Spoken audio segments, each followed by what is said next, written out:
যারা বসেন আল্লাহ সুবহানাহু ওয়া তাআলার পক্ষ থেকে তাদেরকে ক্ষমা করার ব্যবস্থা করা হয়েছে। এবং এই মজলিসগুলোতে বিভিন্ন আলেমদের দ্বারা বিভিন্ন মেসেজ আপনার কাছে পেশ করা হয়, যাতে করে আমরা সেটা মেনে নিই এবং মেনে নিয়ে এটা আমল করতে পারলেই আমাদের জীবনে কল্যাণ বয়ে আনবে। যেমনটা ইতিপূর্বে আমাদের ভাই তিনি আপনাদের কাছে বক্তব্য রাখছিলেন, তাতে আল্লাহ সুবহানাহু ওয়া তাআলার দয়া এবং ক্ষমার কিছু কথা আপনাদের কাছে পেশ করেছেন। তো ভাই যেহেতু এখানে উপস্থিত আছেন, এজন্য তার কথার সাথে এখান থেকে শুরু করি, তারপর আমি আমার বিষয়ের দিকে যাব। এক পর্যায়ে তিনি ফেরাউনের ঘটনাটা আপনাদের কাছে উল্লেখ করেছিলেন যে ফেরাউন এও কালেমা পড়েছিল, কিন্তু জীবনের একেবারে শেষ মুহূর্তে। কোরআনে এই সম্পর্কে ইঙ্গিত রয়েছে।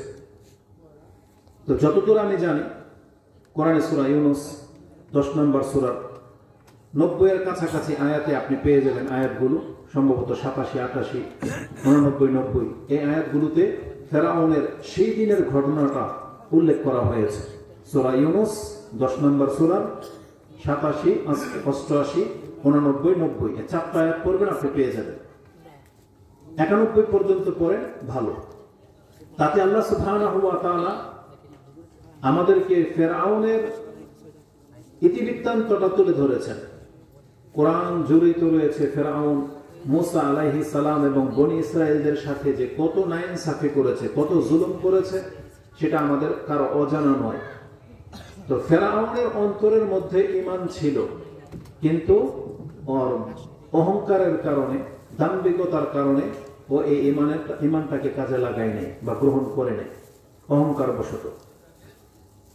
আল্লাহ সুবহানাহু ওয়া তাআলা বলেছেন বাগিয়াও ওয়া আদলা, সে খুব বিরুদ্ধাচরণ করত মুসা আলাইহিস সালামের।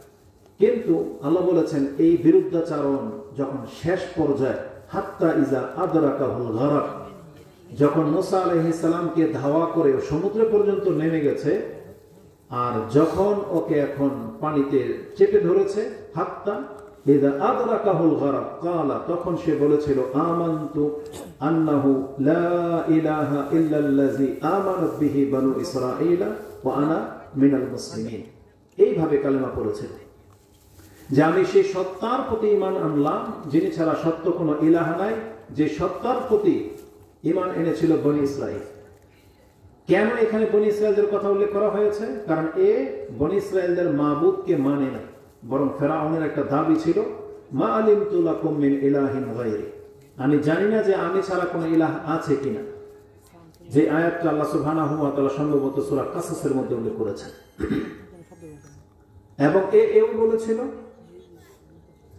আনা রাব্বুকুমুল আলা, আমি হলাম মহান প্রভু, যেটা আপনি 79 সূরা আন-নাজিয়াত 24 নম্বর আয়াতে পেয়ে যাবেন, যে সে বলেছিল আমি হলাম মহান প্রভু, এমনও কথা বলেছে।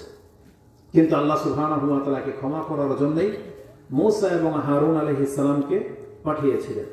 তো এ যেহেতু বলেছিল যে আমি আল্লাহ বলে কাউকে চিনি না, আমি মহান প্রভু, তো এ যখন ঈমান আনলো, সে কোন রবের প্রতি ঈমান আনলো সেটাকে সে নিজেই পরিষ্কার করে বলতেছেন ওই সত্তা যার প্রতি ঈমান এনেছে কারা?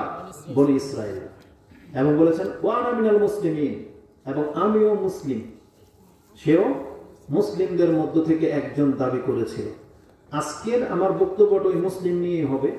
তো ফেরাউনও মরার সময় নিজেকে মুসলিম পরিচয় দিয়ে মরেছিল, কিন্তু ভাইয়ের পরবর্তী কথার সাথে একটু আমার অমিল, যার ফলে এখান থেকে শুরু করলাম, যেহেতু আকীদাগত ব্যাপার তো, আর ঘটনাটা কোরআনে আসছে।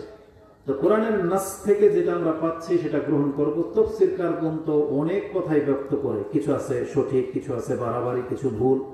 তো তাফসীরকারগণ কি ব্যক্ত করলো সেটা আমাদের দেখার মূল বিষয় না। মূল বিষয় হচ্ছে যেখানে আল্লাহ কি বলেছেন। এই আয়াতের পরপরই কিন্তু সব আল্লাহর আয়াত আছে। আল্লাহ নিজে সেই আয়াত হয় আল্লাহ সুবহানাহু ওয়া তাআলা ফেরেশতার মাধ্যমে বলিয়েছেন, বা আল্লাহ বলেছেন এক কথায় ফেরাউনের জবাবে। আল্লাহ বলেছেন আল আন ওয়াকাদ আসাইতা মিন ক্বাবলু ওয়া কুনতা মিনাল মুফসিদিন, তুমি এখন বলতেছো তুমি লা ইলাহা ইল্লাল্লাহ, তুমি মুসলিম, অথচ একটু আগে তুমি ছিলা বিরুদ্ধাচরণকারী, তুমি ছিলা ফাসাদকারী। অকাত কোনটা, এই যে একটু আগে সমুদ্রে নামার আগেই তুমি উপর থেকে কিন্তু স্বৈরাচার ছিলা। অকুনতা মিনাল মুফসিদিন। তার মানে আল্লাহ সুবহানাহু ওয়া তাআলা নিজেই বলে দিয়েছেন যে ফেরাউন যদি তার একটু আগে ঈমান গ্রহণ করত তাহলে আল্লাহ তাকে ক্ষমা করে দিতেন। কিন্তু কথাগুলো যখন ওইভাবে পেশ করা হবে, যদিও আমি দেখেছি তাফসীরকারগণ এটা উল্লেখ করেছেন যে যখন ফেরাউন এভাবে তওবা করতে চাচ্ছিল বা কালেমা করতে চাচ্ছিল, তখন জিবরিল আলাইহিস সালাম সমুদ্রের তলদেশ থেকে মাটি নিয়ে ফেরাউনের মুখের মধ্যে চেপে দিয়েছেন। কিন্তু কোরআন কিন্তু বলতেছে যে ফেরাউনের কথা বলেছিল, এমন না যে সে বলতে পারেনি, বরং কোরআন বলেছে যে ফেরাউনের কথা বলেছিল মুখে, আর জবাবে আল্লাহ সুবহানাহু ওয়া তাআলা আয়াত নাযিল করেছেন। তাহলে এই মুখ চেপে ধরে রেখেছিল, ফেরাউন বলতে পারে নাই, এরকম বর্ণনা থাকলে আমরা সেটা নেব না। দ্বিতীয়ত হচ্ছে যখন এ কথা বলা হবে যে আল্লাহ সুবহানাহু ওয়া তাআলার, নিঃসন্দেহে আল্লাহ সুবহানাহু ওয়া তাআলার ক্ষমা গজবের আগে চলে, এটা সত্য। কিন্তু তার মানে এই না যে আল্লাহ সুবহানাহু ওয়া তাআলার কাছে ফেরাউন চলবে। আপনার মোবাইলগুলোকে সাইলেন্ট করে নেন। আর আমরা যখন কথা বলবো না, আপনাদেরকে একটা কথা বলি, একটু আগে ডিস্টার্ব ফিল করছিলাম, তো মানুষজন এখন আসতে থাকবে ইনশাআল্লাহ। তবে যারাই এখানে বসছেন কথা শুনবেন, আমি ব্যক্তি ছোট হতে পারি, অত মান মর্যাদা হয়তো নাই, চেহারার ফিগারও হয়তো অত সুন্দর না, অত পপুলারিটিও নাই, অত ফেমাস বক্তাও না, তবে যতটুকু কথা বলবো আমি চেষ্টা করবো কোরআন এবং হাদিস থেকে বলা। আর আমি মনে করি এই গুণটা যদি ওই একটা বাচ্চার মধ্যেও থাকে তাহলে ও সম্মানিত, ওর কথা শুনতে আমি আর আপনি বাধ্য যখন কথা হবে কোরআন এবং হাদিস থেকে। কারণ এই ফেজ ভুলে যান, আপনাকে দেখতে হবে যে কথাটা কি হচ্ছে, সোর্স কি, রেফারেন্স কি, ওগুলো আপনি দেখবেন যে কোন উৎস থেকে কথাটা বলা হচ্ছে, কে বলতেছে। ধরুন আমি টেপের কথা, ঠিক আছে, এখন টেপ কম দামি হইতে পারে, বেশি দামি হইতে পারে, আপনার টেপের সাথে তো কোনো সম্পর্ক নাই। সম্পর্ক কিসের সাথে? কথার সাথে। এই জন্য কথা মনোযোগ সহকারে শুনতে হবে। যাকে এখানে বক্তা হিসেবে বসাবেন, সে যে কেউ হোক, আমন্ত্রণ করেছেন তার মানে সম্মানিত, তাকে সম্মান দেখাতে হবে। এটা হচ্ছে শ্রোতাদের কাজ। আমরা যখন আমাদের শিক্ষকদের বক্তব্য শুনি তখন কিন্তু মনোযোগ সহকারে শুনি। আমরাও যে শিখি, আমাদের বড়দের বক্তব্য শুনে কিন্তু শিখি। তো এমন কেউ আছেন যে ভিডিও দেখতেছেন বক্তব্য শিখার উদ্দেশ্যে, আর আপনি তখন বাদাম খাবেন, যা খুশি তা করতেছেন, তারপরে টেপ রেকর্ডার বাজতেই থাকে, এমন কি হয়? এমন যদি হয় তাহলে ওই ব্যক্তি ছাত্র হতে পারবে না। শিখতে হলে আপনি ভিডিও প্লে করেছেন বা অন করেছেন, আপনি মনোযোগ সহকারে কথা শুনতে হবে, তাহলে না সার্থকতা আছে, তখন আপনি কিছু শিখতে পারবেন। তো ওই যে ভিডিও দেখার মতো করেই আপনি এখন আপনার ব্যস্ততা রেখে দিয়ে কথাগুলো শুনতে হবে। আর কথা যদি মনোযোগ সহকারে না শোনেন আর না বোঝেন, এটাও কিন্তু জাহান্নামে যাওয়ার একটা কারণ। এখানে বসলে যেমন নেকি আছে, এখানে বসে হক আদায় না করলে আবার পাপও আছে, এটা অনেকে জানেন না। এই জন্য এগুলোকে মাথায় নিতে হবে। যেমন কেমন পাপ হবে, আপনি ধরেন কথা শুনলেন না, বুঝলেন না, বিশেষ করে এটা শুধু মাহফিলের কেন্দ্রিক শুধু খাস না, জুমার খুতবায় ধরেন, বা কেউ আপনাকে উপদেশ দিচ্ছে, কথা বলতেছে আর আপনার অমনোযোগী, ক্লাসে শিক্ষক বোঝাচ্ছে আর আপনি অমনোযোগী, তাহলে এই ধরনের ব্যক্তিরা কিন্তু জাহান্নামে যাওয়ার একটা কারণ। কোরআন এটা আল্লাহ উল্লেখ করেছেন। যেমন সূরা মুলক 67 নম্বর সূরা, তার 8, 9, 10 এই আয়াতগুলো দেখেন। আল্লাহ সুবহানাহু ওয়া তাআলা তাতে বলেছেন যে জাহান্নামীরা যখন জাহান্নামে যাবে, ফেরেশতারা জাহান্নামের যিনি রক্ষক, দারোগা হবে, মালিক বা যে কেউ হবে, সব ফেরেশতাই কিন্তু মুসলিমদের হিতাকাঙ্ক্ষী, এটা জেনে রাখেন। ওই ফেরেশতার অবশ্যই এটা আশ্চর্যের ব্যাপার লাগবে যে মুসলিম তুমি জাহান্নামে কেন? এই মুসলিমকে বলা হবে আলাম ইয়াতিকুম নাযীর, তোমার কাছে কি কোনো সতর্ককারী আসেনি? কালু বালা কাদ জাআনা নাযীরুন ফাকাযাবনা, আমাদের কাছে সতর্ককারী এসেছিল, আমরা তাদেরকে মিথ্যা প্রতিপন্ন করেছি। ওয়াকুলনা মা নাযালাল্লাহু মিন শাই, তারা এইভাবে বলবে। আচ্ছা, এটা এরকম কেন করতেছে? মাইকম্যান কই? শব্দ পান একটা টন টন শব্দ হচ্ছে না তো? তারা যে কথাগুলো বলবে তার মধ্যে এই কথাও তারা বলবে যে ওয়াকালু লাউ কুন্না নাসমাউ আও নাকিলু মা কুন্না ফি আসহাবিস সাইর।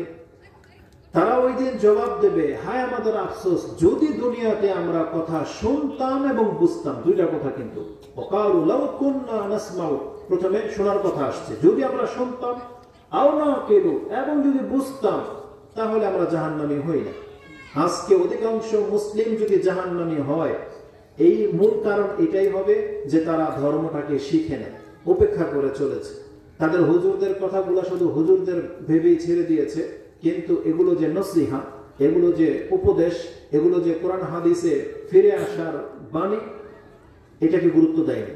আজকে অধিকাংশ যুবক যুবতী বলেন, মুসলিমদের অবস্থা বলেন, তারা এই ধর্ম থেকে গাফিল হয়ে যাচ্ছে শুধু কোরআন হাদিসের এই কথা থেকে দূরে থাকার কারণে।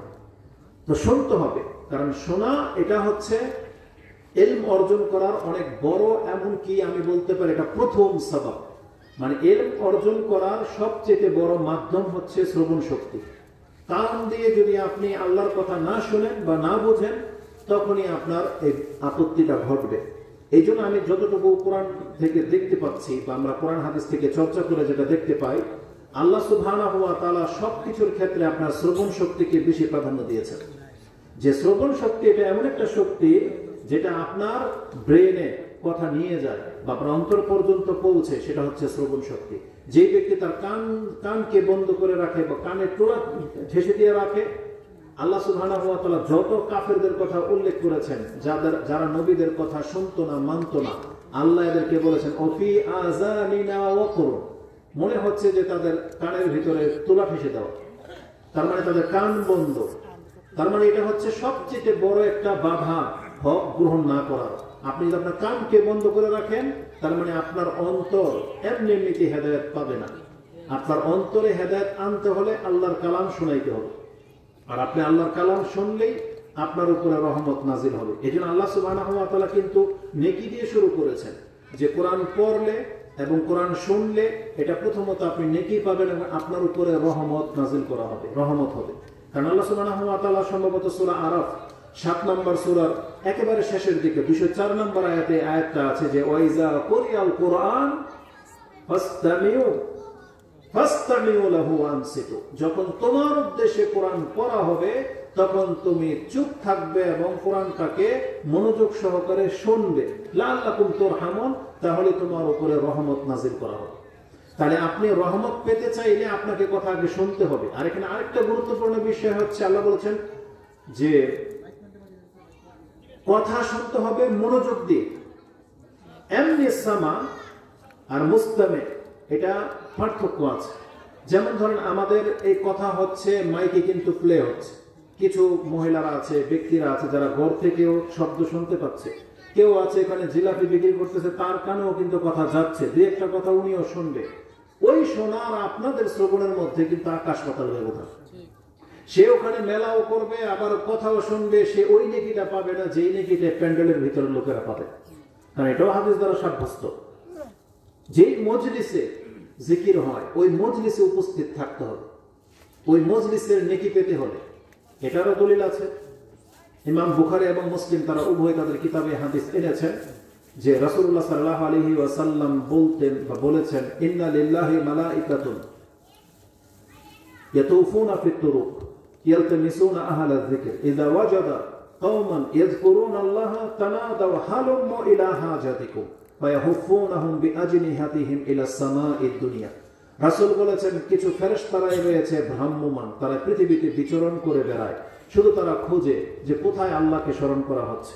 যখন পেয়ে যায় তখন এক ফেরেশতা আরেক ফেরেশতাদেরকে ডাকে, তানাদাউ মানে নিদা, মানে জোরে ডাকে যে আসো, কে কোথায় আছো, যে আমরা দুনিয়াতে যেই জন্য এসেছি তাদেরকে পেয়ে গেছি। তখন তারা সবাই জড়ো হয় এবং রাসূল বলেছেন ফায়াহুফুনাহুম বিআজনিহাতিহিম ইলা সামাঈদ দুনিয়া, তখন সেই মজলিসটাকে তাদের পাখা দিয়ে ঘিরে নেয়, ঘিরতে ঘিরতে একবারে প্রথম আকাশ পর্যন্ত দেয়াল করে দেয়।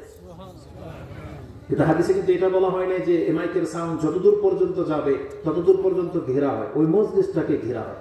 কেন? যাতে করে ওই মজলিসের উপরে আল্লাহর সাকিনা নাজিল হতে পারে, প্রশান্তি নাজিল হয়। তো আল্লাহ সুবহানাহু ওয়া তাআলা এই মজলিসে বসলে যেমন নেকি আছে, একটা হক আদায় করতে হবে, সেটা হচ্ছে আপনাকে কথা মনোযোগ সহকারে শুনতে হবে। আর যারা কথা মনোযোগ সহকারে শুনে না, তারা হেদায়েতও পায় না। এই সম্পর্কে আল্লাহ খুব কঠিন ভাবে বলেছেন। যেমন আল্লাহ সুবহানাহু ওয়া তাআলা যখন ওহী করেন, ওহী করার সময় আমাদের রাসূলকেও, এমনকি মূসা আলাইহিস সালামকেও আমরা দেখতে পাচ্ছি যে আল্লাহ প্রথম তাকে স্থির করেছেন, তাকে থামিয়েছেন যে থামো। যেমন রাসূলকে বলেছেন লা তুহাররিক বিহি লিসানাকা লিতা'জালা বি ইন্না আলাইনা জামআহু ওয়া কুরআনা ফাইযা কারা'নাহু ফাত্তাবি' কুরআনা সুম্মা ইন্না আলাইনা বায়ানা, যেটা আপনি 75 নম্বর সূরা কিয়ামার মধ্যে পেয়ে যাবেন। যে রাসূলকে বলা হয়েছে আপনি তাড়াহুড়া করবেন না, আপনি আগে থামেন, আপনাকে আমার দায়িত্ব পড়ানো, হিফজ করানো, ব্যাখ্যা করানো, এটা আমার দায়িত্ব, আপনার তাড়াহুড়া করতে হবে না, আপনি শুধু শোনেন। মূসা আলাইহিস সালামকে আল্লাহ সুবহানাহু ওয়া তাআলা বলেছেন যে ওয়াইনি আখতারতুকা, হে মূসা আমি তোমাকে এখন সিলেক্ট করেছি, পছন্দ করেছি বা রাসূল হিসেবে চুজ করেছি, ফাসতামি লিমা ইউহা, আমি এখন তোমার কাছে ওহী করব, তুমি আগে মনোযোগ সহকারে শোনো। এই কথাটা আল্লাহ বলেছেন যে ফাসতামি, ওহী করার আগে বলেছেন তুমি কান খাড়া করে শোনো, ফাসতামি লিমা ইউহা, যা তোমার কাছে এখন ওহী করা হবে। এটা বলার পরে, তাকে স্থির করার পরে তখন আল্লাহ ওহীটা করেছেন কি ইন্নানি আনাল্লাহ লা ইলাহা ইল্লা আনা ফা'বুদনি ওয়া আকিমিস সালাতা লিযিকরি, যেটা আপনি সূরা তাহা 20 নম্বর সূরার 12, 13, 14 এই আয়াতগুলোতে পেয়ে যাবেন। যে আল্লাহ সুবহানাহু ওয়া তাআলা বলেছেন ফাসতামি লিমা ইউহা, তুমি আগে কান খাড়া করে শোনো। তো কথা শুনতে হবে, এটা আমাদের মুসলিমদের দায়িত্ব। কোরআন আল্লাহ সুবহানাহু ওয়া তাআলা যে আয়াতগুলোতে বলেছেন ইয়া আইয়ুহাল্লাযীনা আমানু, যে কোন আয়াতের মধ্যে ইয়া আইয়ুহাল্লাযীনা আমানু শব্দটা আছে, আমি যতটা দেখেছি কোরআনে প্রায় 90টার উপরেও এই আয়াত আছে। 89টা শুরুই হয়েছে ইয়া আইয়ুহাল্লাযীনা আমানু দিয়ে, আর কিছু কিছু আয়াতের ভিতরে থাকতে পারে ইয়া আইয়ুহাল্লাযীনা আমানু। যেমন একটা আয়াতের ভিতরে আমি পেয়েছি যেটা সূরা আহজাব 33 নম্বর সূরা 56 নম্বর আয়াতে রয়েছে, যেখানে আল্লাহ সুবহানাহু ওয়া তাআলা বলেছেন ইন্নাল্লাহা ওয়া মালাইকাতুহু ইউসাল্লুনা আলান নবী ইয়া আইয়ুহাল্লাযীনা আমানু সাল্লু আলাইহি ওয়া সাল্লিমু তাসলিমা, যে আল্লাহ এবং তার ফেরেশতারা রাসূলের প্রতি সালাত সালাম পেশ করে থাকে। কি করলো এটাকে? অতএব হে ঈমানদাররা, তোমরাও তোমাদের নবীর প্রতি সালাত এবং সালাম পেশ করো, এটা বলা হয়েছে। তো ইয়া আইয়ুহাল্লাযীনা আমানু প্রায় 90-এরও বেশি আয়াত রয়েছে। তার মধ্যে প্রথম যে আয়াত শুরু হয়েছে সিরিয়াল ভাবে, সেটা আপনি পেয়ে যাবেন সূরা বাকারা 2 নম্বর সূরা 104 নম্বর আয়াতে, যেখানে আল্লাহ সুবহানাহু ওয়া তাআলা ইয়া আইয়ুহাল্লাযীনা আমানু দিয়ে শুরু করেছেন এবং তাতে বলেছেন ইয়া আইয়ুহাল্লাযীনা আমানু লা তাকুলু রাইনা ওয়া কুলু উনজুরনা ওয়াসমাউ। এখানে আল্লাহ বলেছেন যে তোমরা বলবা না রাসূলকে যে আপনি আমাদের রাখাল বা আমাদের রক্ষণাবেক্ষণকারী, আপনি আমাদের দিকে খেয়াল রাখেন, বরং তোমরা বলবে উনজুরনা, ইয়া রাসূলুল্লাহ আমাদের দিকে দৃষ্টি রাখেন বা আমাদের দিকে খেয়াল রাখেন, ওয়াসমাউ, এবং তোমরা কথা মনোযোগ সহকারে শুনবে, রাসূল তোমাদেরকে যা বলবে তোমরা সেই কথা শুনবে। তাহলে আমাদেরকে শুনতে অনেক বেশি চাপ দেওয়া হয়েছে যাতে করে আমরা কথা শুনি। রাসূলুল্লাহ সাল্লাল্লাহু আলাইহি ওয়াসাল্লামের কাছে যখন উপদেশ চাওয়া হয়েছে তখন বলছে আলাইকুম বিসামই ওয়াত তাআ, তোমাদেরকে আমি এটাই আদেশ করতেছি যে তোমরা তোমাদের নেতাদের কথা শুনবে এবং মানবে। তোমাদের ধর্মীয় নেতা বলে, রাষ্ট্রীয় নেতা বলে, যারা মুসলিমদের নেতা হবে, বলা হয়েছে তোমরা তাদের কথা শুনবে এবং মানবে। এটা তোমাদের উপর আমার ওসিয়ত, নসিহত, উপদেশ, যাই বলেন না কেন। তো মুসলিমদেরকে কোরআন হাদিসের কথা শুনতে হবে, বুঝতে হবে, এটা আমাদের দায়িত্ব, যেটা সম্পর্কে এতগুলো কথা বলেছি। এই আয়াতের তাফসীরে ইয়া আইয়ুহাল্লাযীনা আমানু, আপনি সূরা আলে ইমরান 3 নম্বর সূরা 102 নম্বর আয়াতের তাফসীরটা একটু দেখবেন। তাতে আব্দুল্লাহ ইবনে মাসউদ রাদিয়াল্লাহু তাআলা আনহু থেকে একটা উক্তি করা হয়েছে, ইবনে কাসির তা ব্যক্ত করেছেন যে তার কাছে একজন ব্যক্তি জিজ্ঞেস করেছে এবং বলেছেন আহিদা আলাইনা, আমাদের কাছ থেকে কিছু অঙ্গীকার গ্রহণ করুন। আহিদ আলাইনা, কিছু প্রতিশ্রুতি গ্রহণ করুন। তখন আব্দুল্লাহ ইবনে মাসউদ রাদিয়াল্লাহু তাআলা আনহুমা তিনি বলেছেন, ইজা কারা ইয়া আইয়ুহাল্লাযীনা আমানু, যখনই কোরআনের কোথাও তুমি দেখতে পাবে যে ইয়া আইয়ুহাল্লাযীনা আমানু বলে আল্লাহ কোন সম্বোধন করেছেন, ফাআরিফ সামআক, তুমি তোমার কানকে খাড়া করে দিবে। তার মানে অ্যালার্ট হয়ে যাবে যে এই আয়াতে আমার নাম আছে, আমাকে সম্বোধন করে কিছু বলা হচ্ছে। এটা একটা খুব মানে ইন্টারেস্টিং ব্যাপার যে যেখানে কোরআনে ইয়া আইয়ুহাল্লাযীনা আমানু আছে বলা হয়েছে, এখানে প্রত্যেক পুরুষ প্রত্যেক নারীর নাম আছে। তার মানে আল্লাহ যদি প্রত্যেকের নাম নিয়ে বলতো, তাহলে এই আয়াতগুলোর আগে আপনার আমার নাম নিয়ে আল্লাহ বলতো যে হে অমুক তুই শোন, হে আব্দুল্লাহ এটা তোমাকে করতে হবে। মানে নাম ধরে ধরে যখন আমরা কাউকে বলি, ছেলেদেরকে, সন্তানদেরকে, কোনো ব্যক্তিকে, ছাত্র যখন বলে তুমি পড়া বলো, নাম ধরে ধরে যখন বলে, তো ইয়া আইয়ুহাল্লাযীনা আমানুর মধ্যে প্রত্যেকটা মুমিন পুরুষ প্রত্যেকটা মুমিন নারীর নাম ধরে আল্লাহ বলেছেন যেটা তুমি করো। যেমন বলছে ইয়া আব্দুল্লাহ উদখুলু ফিস সিলমি কাফা ওয়া লা তাত্তাবিউ খুতুওয়াতিশ শাইতান, হে আব্দুল্লাহ তুমি ইসলামের মধ্যে পরিপূর্ণ ঢোকো এবং শয়তানের পদাঙ্ক অনুসরণ করো। যে কোনো ব্যক্তির নাম যেখানে মুহাম্মদ সাল্লাল্লাহু আলাইহি সাল্লামকে সম্বোধন করা হয়েছে, আবু বকর, ওমর, ওসমান, আলী রাদিয়াল্লাহু তাআলা আনহুম আজমাইন, তেমনি প্রত্যেকটা মুসলিমের নাম আছে ওই আয়াতগুলোতে, যে এখানে আপনাকে সম্বোধন করে আল্লাহ সুবহানাহু ওয়া তাআলা কিছু বলতেছেন। তা আব্দুল্লাহ ইবনে মাসউদ বলতেছেন, আরে সামআক, তুমি তোমার কানকে খাড়া করে দেবে। কেন? ফাখায়রুন ইয়ামুরু বিহি ওয়া শাররুন ইয়ানহা আন, হতে পারে এই আয়াতের মধ্যে তোমার জন্য উত্তম কল্যাণকর কোনো কিছুর আদেশ আছে, অথবা অনেক খারাপ কিছু সম্পর্কে তোমাকে নিষেধ করা হয়েছে। আর বাস্তবিকে দেখলাম সাহাবা কেরামদের দৃষ্টিভঙ্গি, সুবহানাল্লাহ, পুরো কোরআনটাকে তারা এমন ভাবে অ্যানালাইসিস করতেন, এমন ভাবে তারা আয়াতগুলোকে নিজের অন্তরের মধ্যে অনুধাবন করতেন যে আমরা সেগুলো পারিনি। তাদের কাছ থেকে এটা আমরা দেখতে পাচ্ছি। তাহলে অবশ্যই দেখেছি যে ইয়া আইয়ুহাল্লাযীনা আমানু যে আয়াতগুলো আছে, আপনি দেখবেন সবচেয়ে গুরুত্বপূর্ণ আদেশগুলো সেই আয়াতগুলোর মধ্যে আছে। সব থেকে বড় বড় কঠিন পাপগুলো থেকে সেখানে নিষেধ করা হয়েছে। যেমন দুই একটা উদাহরণ আপনাকে দিলাম, যে আল্লাহ বলেছেন লা তাকুনু রাঈনা, তোমরা বলবা না রাসূলকে যে আপনি আমাদের রাখাল। আল্লাহ বলেছেন উদখুলু ফিস সিলমি কাফা, আল্লাহ বলেছেন ইয়া আইয়ুহাল্লাযীনা আমানু কুলু মিন তাইয়্যিবাত, আল্লাহ বলেছেন ইয়া আইয়ুহাল্লাযীনা আমানু ইসতাঈনু বিস-সাবরি ওয়াস-সালাহ, তুমি ধৈর্য ধারণ করে এবং সালাতের মাধ্যমে আল্লাহর কাছে সাহায্য কামনা করো, যেটা আপনি সূরা বাকারার 152-53 নম্বর আয়াতে পেয়ে যাবেন। আল্লাহ বলেছেন ইয়া আইয়ুহাল্লাযীনা আমানু কুতিবা আলাইকুমুস-সিয়াম, হে ইমানদাররা তোমাদের উপর আমি সিয়ামকে ফরজ করেছি। আল্লাহ বলেছেন ইয়া আইয়ুহাল্লাযীনা আমানু কুতিবা আলাইকুমুল কিসাস, তোমাদের উপর আমি কিসাসকে ফরজ করেছি। আল্লাহ বলেছেন ইয়া আইয়ুহাল্লাযীনা আমানু লা তাকুলুর রিবা আদাআফান মুদাআফা, হে ইমানদাররা তোমরা সুদ খেও না, চক্রবৃদ্ধির হারে সুদ খেও না, যেটা সূরা আল ইমরান 130 নম্বরে রয়েছে।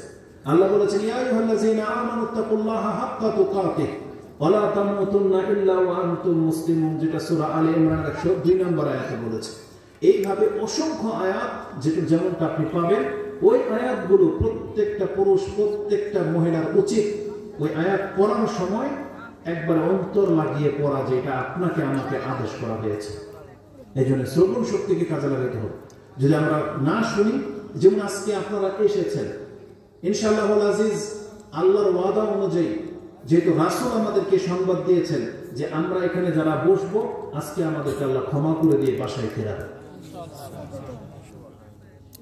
ওই হাদিসের নাম্বার তো বলি নাই, বলেছিলাম না, ওই যেটা ফেরেশতারা ঘিরে নেয়, ওই হাদিসের মধ্যেই আছে। ফেরেশতারা বলে যে এরা তো এখানে আপনার প্রশংসা করতেছে,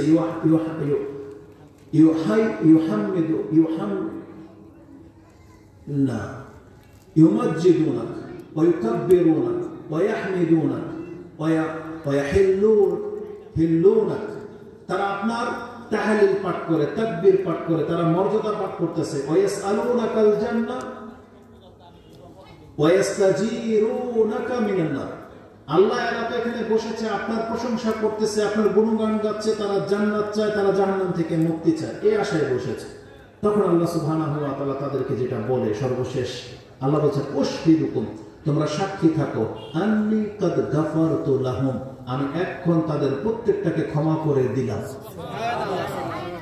ওয়া আতাইতুহুম মা সাআলু, তারা আমার কাছে যা চাচ্ছে আমি আল্লাহ তাদেরকে তা দিয়ে দিলাম। ওয়া আজারতুহুম মিম্মা ইসতাজারু, তারা আমার কাছে যে জিনিস থেকে আশ্রয় চাচ্ছে আমি আল্লাহ তাদেরকে সেই জিনিস থেকে আশ্রয় দিয়ে দিলাম।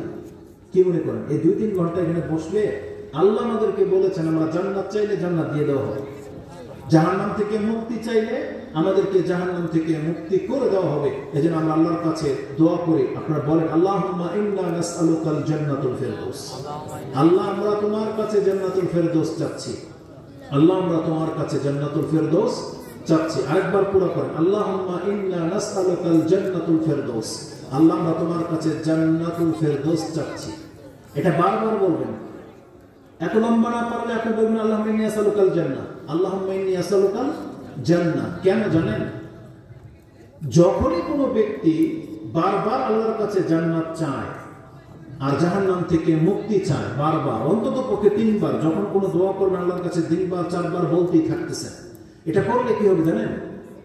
ইবনে মাজার মধ্যে যে হাদিস আছে একবারে সহজভাবে আপনাকে সে নাম্বারটা বলে দেই। সেটা কোথায় আছে?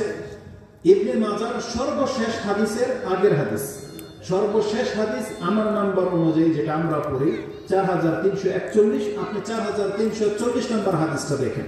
এবং হাদিসটা তিরমিজিতে আছে।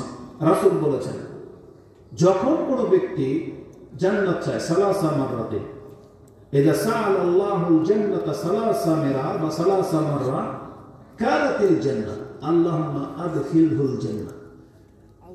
যখন কোনো ব্যক্তি বারবার আল্লাহর কাছে অন্তত 3 বার আল্লাহর কাছে জান্নাত চায়, তখন জান্নাত নিজে আল্লাহর কাছে সুপারিশ করে আল্লাহ এই ব্যক্তি বারবার জান্নাত চাচ্ছে, আল্লাহ একে জান্নাত দিয়ে দাও। আর যখন কোনো ব্যক্তি বারবার জাহান্নাম থেকে মুক্তি চায় তখন জাহান্নাম আল্লাহর কাছে অনুরোধ করে আল্লাহ এই ব্যক্তি আমার কাছে আসতে চায় না, এই ব্যক্তি আমার কাছ থেকে আশ্রয় চাচ্ছে, আল্লাহ আপনি তাকে আশ্রয় দিয়ে দেন। এটা হচ্ছে বারবার আল্লাহর কাছে দোয়া করার ফায়দা। এজন্য যখনই চাইবেন অন্তর থেকে চাইবেন, বারবার চাইবেন আল্লাহর কাছে। তো আমরা যে কথা থেকে ওই পর্যন্ত গিয়েছি সেটা হচ্ছে এই মজলিসে বসলে কথা কান খাড়া করে শুনতে হবে, বোঝার চেষ্টা করতে হবে। ভাই তোমার সাউন্ডটা প্রথমে বেটার ছিল, তুমি খুব ডিস্টার্ব করতেছ, ইকু ফিকু কিছুই লাগবে না, বুঝছো? রিভার্ব দিবে না, তুমি নর্মাল ভয়েসটা শুধু পেশ করো, আর ভলিউম একটু বেশি বাড়াইতে হবে না। আপনাকে কথা বুঝেন? তাহলে আমাদের উদ্দেশ্য হলো এই মজলিসে যখন বসছেন এটা অনেক ফায়দা। হাদিস নাম্বারটা বলে দিই। হাদিসটা বুখারীতে 6408 নম্বরে আছে, এবং এই হাদিসটাই আমি যেখান থেকে কোট করেছি সেটা মুসলিমে আছে 6732 নম্বর হাদিস, 49 নম্বর অধ্যায় কিতাবু জিকির, তার 15 নম্বর 8 অথবা 15 নম্বর পর্বটা দেখেন, যেখানে মাজালিসুজ জিকির মানে জিকিরের মজলিসে বসলে যে ফায়দা, এখানে একটাই হাদিস আছে, তার মধ্যে এটা একটা লম্বা হাদিস 6732 নম্বরে পেয়ে যাবেন, যেটাতে আল্লাহ সুবহানাহু ওয়া তাআলা বলেছেন যে এখানে বসলে আমি তাদেরকে ক্ষমা করে দিই। তাহলে যেহেতু এই মজলিসের একটা আলাদা মর্যাদা আছে, তাহলে এই মজলিসে বসলে যদি আপনি হক আদায় না করেন তাহলে আলাদা একটা পাপও আছে। কি পাপ? ওই যে কিয়ামতের মাঠে যেন আপনাকে এই কথা বলতে না হয়, লাউ কুন্না নাসমাউ আও নাকিল, হায় যদি আমি কথা শুনতাম এবং বুঝতাম। এই জন্য কথা শুনতে হবে, বুঝতে হবে। আর যারা আসেই না তাদের নিয়ে কথাটা ছিল, যারা আসেই নাই তারা ওই ব্যক্তি যে তারা হেদায়েত পেতেই চায়। হেদায়েত পেতে যারা চায়, যারা জ্ঞানী, যারা আল্লাহর পক্ষ থেকে হেদায়েত প্রাপ্ত, এটা তাদের একটা গুণ যে তারা যখনই কথা বলে কেউ কথা শোনে। সে যে কেউ, আমি বললাম না যে কেউ কথা বলবে, আপনার মসজিদে যে কেউ খুতবা দেখে, আপনার গুণ হলো আপনি হেদায়েত পেতে চান তাহলে আপনাকে প্রথম কথা শুনতে হবে। কিন্তু যারা শোনেই না, মসজিদে আসে খুতবার শেষে নামাজের লেঞ্জা ধরে যারা, তার মানে সে হেদায়েত পেতেই চায়।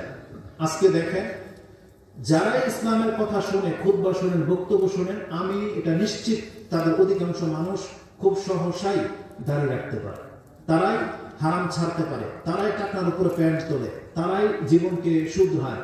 কিন্তু যারা ওয়াজ শোনে না, বক্তব্য শোনে না, ইসলামের কোনো স্কলারের কোনো ভাষাই শোনে না, আপনি দেখতে পাবেন তাদের জীবন একরকম ভাবে কেটে যাচ্ছে, দিনের পর দিন আরো খারাপ হবে, ভালো আর হবে না। কারণ মানুষের যে অন্তরটা এটা কিভাবে ভালো হবে এটা আল্লাহ ভালো করেই জানেন। তিনি কি করে জানবেন না তোমার চরিত্র সম্পর্কে, যিনি তোমাকে সৃষ্টি করেছেন। ওহুয়াল লতীফুল খাবির, তিনি সূক্ষ্ম থেকে সূক্ষ্ম বিষয় পর্যন্ত জানেন। যেটা আপনি সূরা মুলক 67 নম্বর সূরা 12-13 নম্বর আয়াতে পেয়ে যাবেন। আল্লাহ সবকিছু জানেন যে একটা মানুষ কিভাবে চেঞ্জিং হতে পারে। তাই আমরা যারা ওয়াজ মাহফিল শুনি, আমরা যেসব যুবকরা দেখবেন ভালো ভালো স্কলারদের বক্তব্য শুনে তারাই পরিবর্তন হয়ে যাচ্ছে, তারা ইসলামটাকে গ্রহণ করতেছে, তারাই ওই লাইফ থেকে ইসলামের পথে ফিরে আসার চেষ্টা চালাচ্ছে। কিন্তু যেসব যুবকরা জীবনে একজন বক্তার নামও বলতে পারবে না, ওর জীবনের পরিবর্তন হয়ে আসার চান্স খুব কম। কারণ ওর অন্তর তো গালাইতে হবে, এটা তো শক্ত হয়ে গেছে। কোরআনে আল্লাহ সুবহানাহু ওয়া তাআলা এদিকে আমাদেরকে ইঙ্গিত করেছেন যে যারা কোরআন পড়ে না, যারা কোরআন শুনে না, একটা লম্বা সময় যদি তার এই জীবনটা কাটে, তার অন্তর শক্ত হয়ে যাবে। কোরআন আল্লাহ সুবহানাহু ওয়া তাআলা সূরা হাদীদ 57 17 নম্বর সূরা 16 নম্বর আয়াতটা আপনি দেখেন, আল্লাহ বলেছেন যে হে নবী আপনি আপনার উম্মতদেরকে সতর্ক করেন, আলা ইয়াকুনু কাল্লাযিনা উতুল কিতাবা মিন ক্বাবলু ফাতালা আলাইহিমুল আমাদ ফাকাসাত কুলুবুহুম। আপনার উম্মত যেন তাদের মতো না হয়, আমি যাদেরকে কিতাব দিয়েছিলাম কিন্তু সেই কিতাব থেকে সেটা লম্বা সময় পার করেছে, ফাকাসাত কুলুবুহুম, যার ফলে তাদের অন্তর এতটা শক্ত হয়ে গেছে যে নবীদের মতন ব্যক্তিকে এরা হত্যা পর্যন্ত করতে চেয়েছে। মুসা আলাইহিস সালাম বলেন, ঈসা আলাইহিস সালাম বলেন, যাদের অন্তর শক্ত হয়ে গিয়েছিল এদেরকে যখন সৎ পথে ডাকা হয়েছিল, নবীদেরকে পর্যন্ত এরা হত্যা করতে চেয়েছিল যে রাখবো না এদেরকে। শুআয়ব আলাইহিস সালামকে বলছে যে শুআয়ব তুমি যদি ক্ষান্ত না হও তো হয় তোমাকে বিতাড়িত করে দেবে, হত্যা করে দেবে, এইভাবে বলছে। একেবারে নূহ আলাইহিস সালামের সাথে একই আচরণ করা হয়েছে। তো যারা তার ধর্মকর্ম থেকে দূরে সরে যায় আর লং টাইম পার হয়ে গেলে এরাই দেখবেন সবচেয়ে বড় স্বৈরাচার হয়। এরা দাঁড়িয়েওয়ালাদেরকে, হুজুরদেরকে কিছু বললে তুমি বাড়াবাড়ি করবেন, হুজুর আপনার কাজ আপনি করেন, যান ইনি কি, এইভাবে বলে। কিন্তু যাদের মধ্যে কল্যাণ আছে, যাদের অন্তরের মধ্যে কিছু নমনীয়তা আছে, সে যত বড় লিডার, যত বড় পয়সাওয়ালা হয়ে যাক না কেন, তাদের সমাজের আলেমদেরকে, দাঁড়িয়েওয়ালাদেরকে সম্মান করে। ওটা তার অন্তরের নমনীয়তার একটা লক্ষণ। কিন্তু যারা পয়সাওয়ালা, ক্ষমতাবান হওয়ার সাথে সাথে উদ্যততা দেখায়, আলেমদের বা দাঁড়িয়েওয়ালাদের, মুরব্বীদেরকে সম্মান করে না, তো জেনে নেবেন এর জীবনে কোনোদিন কোরআন হাদিসের ধার প্রান্ত পর্যন্ত আসে নাই। এই জন্য অন্তর এতটা খারাপ হয়ে গেছে। কারণ একটা ব্যক্তির অন্তরে কোরআন থাকবে আর তার অন্তরে নমনীয়তা আসবে না, এটা হইতে পারে না। কারণ আল্লাহ বলে দিয়েছেন এই কোরআন, আল্লাহর জিকির মুমিনদের অন্তরকে গলিয়ে দেয়। কোরআনের মধ্যেই তো পাওয়ার আছে। কারণ আল্লাহ সুবহানাহু ওয়া তাআলা কোরআনটা নাযিল করেছেন এই জন্য। আল্লাহ সুবহানাহু ওয়া তাআলা সূরা ইউনূস 10 নম্বর সূরা 17 নম্বর আয়াতটা আপনি পড়েন, তাতে আল্লাহ বলেছেন ইয়া আইয়ুহান নাস কাদ জাআতকুম মাউইযাতুম মির রাব্বিকুম ওয়া শিফাউন লিমা ফিস সুদুর। আল্লাহ তোমার উপর একটা উপদেশ বাণী নাযিল করেছেন। এটা এমন একটা উপদেশ যেটা তোমার অন্তরের ভিতরে যতগুলো রোগ আছে আল্লাহ বলছেন সব রোগ সুস্থ করে দেবে। অন্তরের রোগ কি? অন্তররোগ কুফর, অন্তররোগ হচ্ছে মুনাফিকি, অন্তররোগ হচ্ছে লোভ, অন্তররোগ হচ্ছে কৃপণতা, অন্তরের রোগ হচ্ছে হিংসা, অন্তররোগ হচ্ছে বিদ্বেষ। এগুলো সব অন্তরের রোগ। আল্লাহ বলেছেন এই রোগগুলো যদি কোনো ব্যক্তি দূর করতে চায়, অপারেশনের কাজ হবে না, কোনো জাদু ট্রিটমেন্ট, কোনো তদবিরে কাজ হবে না। এই অন্তরকে ভালো করতে হলে কোরআন লাগবে, কোরআন ঢুকাইতে হবে। কোরআন দ্বারা চিকিৎসা নিলে আপনার লোভ দিন দিন কমবে, হিংসা কমবে, বিদ্বেষ কমবে। এই যে আজকে অধিকাংশ মুসলিমরা যে ইসলামের পথ ছেড়ে দিয়ে বক্র হয়ে গেছেন, এটা কোরআন থেকে দূরে সরে যাওয়ার কারণ হয়েছে। আমরা ভুলে যাচ্ছি দিন দিন যে আমাদেরকে মরতে হবে, কিয়ামত হবে, আল্লাহর কাছে দাঁড়াইতে হবে। এটা আপনি কোরআন পড়লেন না, আপনারা প্রতিদিন একটু না একটু জানতেন, কিন্তু আপনি কোরআন থেকে দূরে সরে যাওয়ার কারণে অধিকাংশ মানুষ যে আমরা মরে যাব এটি আমরা ভুলে গেছি। যার ফলে আমাদের অন্তর বক্র হয়ে যাচ্ছে, খারাপ হয়ে যাচ্ছে, জল পড়ে যাচ্ছে। এগুলো সব অন্তরের রোগ। আর সব হয়েছে উদাসীনতার কারণে, গাফলা। ওহুম ফি গাফলাতিন মুরিদুন। আল্লাহ বলেছেন যে ওদের এই গাফিলতির কারণেই এরা ধ্বংস হবে। সূরা আম্বিয়া শুরুতে আল্লাহ বলেছেন ইকতারাবা লিন-নাসি হিসাবুহুম ওয়া হুম ফি গাফলা ওয়া হুম ফি গাফলাতিন মুরিদুন মা ইয়াতিহিম মিন যিকরিন মির রাব্বিহিম মুহদাসিন ইল্লা ইসতামাউ ওয়া হুম ইয়ালআবুন লাহিয়াতান কুলুবুহুম। আল্লাহ বলেছেন যখনই কোরআন হাদিসের কোনো কথা ওদের কান শুনে ঠিকই কিভাবে, ওয়া হুম ইয়ালআবুন, খেলার ছলে। ওই যে আগেই বলেছি যারা দোকানদারিও করতেছে, মাঠে ঘাটে দেখবেন খেলাধুলা করে, ও কথা শোনে কিন্তু ওর অন্তর আপন জায়গায় নেই। এটা আমি আমার ব্যক্তিগত একটা ওপিনিয়ন আপনার কাছে বলি। ছোটবেলায় যখন এই বয়সের পোলাপান যদি একবারে ধরেন খেলাতে যদি একদম মুখ ডুবে যায় না, ও একদম পুরো খেলাতে ডুবে গেছে। পরে আপনি মাদ্রাসায় পাঠিয়েছিলেন, যায় নাই, ও খেলাতে পুরো ব্যস্ত।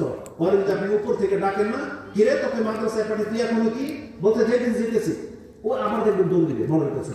তার মানে এই যে আপনার কথা যে আপনি বললেন যে তুই আয় তোকে দেখে নেব, ও পাত্তাও দিবে না, কারণ ওর অন্তর এখন খেলাতে পুরোপুরি ডুবে গেছে। কিন্তু যখন খেলা শেষ, এখন আর হুশ ঠিকানায় আসবে যে এখন তো আমি বাইরের দলে মেরে খাবো, এখন দেখবেন ও কাঁপবে, এখন ও আসতে ভয় পাবে, এখন ও কান্না করবে, কারণ ও আপন যে স্মৃতিটা, যে সময়টা কথা ধারণ করতে পারে, ওই সময়ে ফিরে আসছে। খেলাতে নামলে মানুষের ওই সেন্স থাকে না। যারা ভিডিও গেমস খেলে, পোলাপান যেদেরকে দেখবেন কার্টুন দেখে ভিডিও গেমস খেলে, আপনার কাছ থেকে মোবাইলটা নিয়ে নেন দেখি, ও কেন কান্না করে, তখন কেন মানে ক্রেজি হয়ে যায়, কেন আপনার সাথে খারাপ বিহেভ করে, মার সাথে গিয়ে পারে না একবার চুলাচুলি করবে বাচ্চা, কেন? কারণ ও যেটাতে ডুবে গেছে, ও আপনার এখন আদেশ নিষেধ মানবে না। আল্লাহ সুবহানাহু ওয়া তাআলা বলেছেন, আজকে পৃথিবীবাসীর মুসলিমরা যদি আল্লাহর সাথে এই আচরণ করে থাকে, এর মূল কারণ হলো তারা খেলতামশায় লিপ্ত হয়ে গেছে। আজকে পৃথিবীর অধিকাংশ মানুষ তারা খেলতামশায় ব্যস্ত। এই জন্য আল্লাহ বলেছেন, তারা শোনে ঠিকই ওহমিয়াল আগুন, কিন্তু তারা খেলতামশায় আছে। আর খেলতামশায় যখন কোনো ব্যক্তি থাকে, তাকে আপনি যে কোনো উপদেশ দেন, এই উপদেশের কামরা যাবে না। এই জন্য আল্লাহ সুবহানাহু ওয়া তাআলা বলেছেন, যারা উপদেশ নিতে চায়, তুমি আগে খেলতামশা থামাও, আগে স্থির হয়ে বসো, তারপরে কোরআন শোনো, তাহলে তোমার উপর রহম করা হবে, তারপরে কোরআন তোমার উপরে প্রতিক্রিয়া ছড়াবে। এই জন্য যত পারেন খেলতামশা থামাইতে হবে আমাদেরকে। আল্লাহ সুবহানাহু ওয়া তাআলা আমাদেরকে বলেছেন, হেদায়েত পেতে হলে এই শ্রবণ শক্তিকে কাজে লাগাতে হবে। এটা সবচেয়ে ইম্পর্টেন্ট একটা ব্যাপার। এই জন্য আল্লাহ সুবহানাহু ওয়া তাআলা মায়ের পেটে, দেখেন একটা বাচ্চা যখন মায়ের পেটে থাকে, তার সমস্ত ইন্দ্রিয়গুলো বন্ধ থাকে, সমস্ত ইন্দ্রিয়গুলো, সর্বপ্রথম তার শ্রবণ শক্তি চালু হয়। আপনি মেডিকেল সায়েন্স যারা পড়েছে তাদেরকে জিজ্ঞেস করে যে মায়ের পেটে বাচ্চার কান প্রথম খোলা হয়, এই কান শুনতে পায়, পেটের বাচ্চাও কথা শুনতে পায়, ওর মুখ ফুটে না, চোখ ফুটে না, ওগুলো কোনো কাজ করে না, কিন্তু আল্লাহ আগে তার কানকে খুলে দেয়, শ্রবণ শক্তিকে খুলে দেয়, যার ফলে